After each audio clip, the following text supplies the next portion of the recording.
पसीना काहे ओई खतरुए हसीना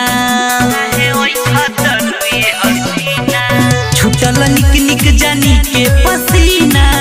काहे ओई खतरुए हसीना